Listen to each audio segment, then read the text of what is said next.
In 1969, the British filmmaking juggernauts of director Gerald Thomas, producer Peter Rogers, and screenwriter Talbot Rothwell came together to make a film that many would consider to be their magnum opus, a film that would not only stand out like a Belisha beacon on their own filmographies, but would in time stand out from the rest of the output of the British filmmaking industry as a whole. That movie, the one I'm looking at today, was called Carry On Camping. In the 19th century, British explorers ventured forth into still uncharted regions of Central Africa. As temporary accommodation that could be easily transported and erected anywhere and at any time, they took with them contraptions made of tarpaulin, called tents, portable sleeping accommodation that could give shelter up to 2 people and make the world their oyster. The ultimate freedom. Fast forward a century, and camping, as it would come to be known, had been adopted as something of a leisure activity, an all-encompassing pastime with no barriers. The genius of Thomas, Rogers and Rothwell to recognise the pursuit of camping as being the perfect metaphor for the English mindset cannot be underestimated, as evidenced in the film's biting social commentary. Some critics and audience members alike would have you believe that the resulting movie was nothing more than the 17th entry in an increasingly tawdry series of cheaply made, one-note smutty comedies. Personally, up until this point in the story of Carry On, I see only one movie that had 16 trial runs before achieving perfection.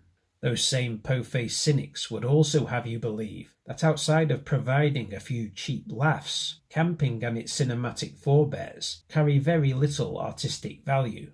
But scratch the surface of camping and you'll discover a stunning indictment of British society and one of the most acerbic portrayals of the nation's archetypes, the likes of which we haven't seen since the time of Dickens. Thomas and Rogers took the bold decision to cast Sidney James, a South African-born character actor, as British everyman Sid Boggle. James was noteworthy as a character actor for only having the one character in his repertoire, that of lecherous bird puller. Perhaps even more daring was the casting of RADA-trained actor Bernard Bresslaw as Bernie Lugg in the much-coveted role of Sid's best mate. Equal credit must also be given to Joan Sims and Dilys Lay as the love interests to our 2 protagonists. Their differing attitudes towards sex, established from the get-go, go towards not only highlighting the differentiation of character, but go so far as to reveal some universal truisms about the difference in the genders as a whole. Is it a perfect movie? Certainly not.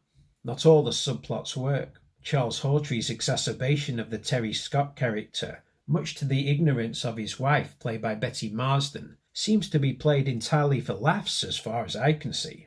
Perhaps the standout scene of the movie, though, maybe the standout moment of 60s cinema as a whole, is the now iconic bikini top in the face during morning exercise scene. Kenneth Williams, arch, starched, upright, dignified, authoritarian. Barbara Windsor, young, vivacious, relatable, funny, sexy. Such a scene must surely rank alongside cinema's most vivid portrayals of sexuality and empowerment in the 1960s. I'm thinking, of course, of Mrs. Robinson entrapping young Benjamin between the frame of her legs in The Graduate, or Sylvia dancing in the fountain in La Dolce Vita. But unlike the great works of Nichols and Fellini, you get the sense that here Thomas actually has something to say. The bikini top of 60s sexual liberation flying in the face of authority. Plus you do get to see a split second of side boob. And while we're on the subject, let's address Kenneth Williams and his on-screen relationship with fellow performer Hattie Jakes. Their chemistry, physicality, and general shape and appearance has led them to oftentimes being dubbed a kind of bi-gender Laurel and Hardy. I'd go one step further to say they are one of fiction's great double acts, maybe to rival the likes of Vladimir and Estragon. Williams, arch, starched, homosexual, stiff, repressed, eager to hide his working-class roots, homosexual. Jakes, large, voluptuous, matronly, raunchy, womanly, one of the sexiest women who ever lived. Their on-screen pairing is both hilarious and yet packed with pathos, as it explores the themes of unrequited love. In that respect, at least, it makes their coupling far richer than anything Laurel and Hardy ever attempted on screen.